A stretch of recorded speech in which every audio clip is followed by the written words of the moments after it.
সেইবাবে কেতিয়াও সন্তানক অপবাক্য, বেয়া শব্দ, গালি গালাজ, লো ভাইব্ৰেচনেল শব্দ, যিবিলাক শব্দই মনত আঘাত দিব পাৰে, যিবিলাক শব্দই মনত তাৰ চুব পাৰে, দুখ লগাব পাৰে, কব নোৱাৰে, তেনেকুৱা ধৰণৰ শব্দ কেতিয়াও নকব। তাৰ বিপৰীতে আশীৰ্বাদ দিয়ক।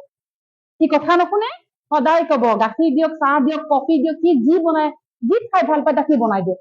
দি পেলাই কব তুমি আজ্ঞাকাৰী, তুমি পৰম আজ্ঞাকাৰী, তুমি বুদ্ধিমান, তুমি আজ্ঞাকাৰী, তুমি বুদ্ধিমান, তুমি প্ৰতিটো কথা আমাৰ শুনা, তুমি আমাক তেনেকেই তুমি গ্ৰহণ কৰা, তুমি যেনেকৈ মই তোমাক তেনেকেই গ্ৰহণ কৰো, তুমি যেনেকৈ মই তোমাক তেনেকেই সহন কৰো, তুমি যেনেকৈ মোৰ বাবে শ্ৰেষ্ঠ সন্তান, লাগিলে সি সমাজৰ বাবে বেয়া হ'ব পাৰে, কিন্তু তুমি মোৰ সন্তান, মোৰ বাবে শ্ৰেষ্ঠ, তুমি ঈশ্বৰৰ সন্তান, মই তোমাৰ শ্ৰেষ্ঠ পালনা কৰিম। মেবি মোৰে চাগে পালনাত কৰবাত ভুল ত্ৰুটি হৈ আছিল। একচেপ্টেন্স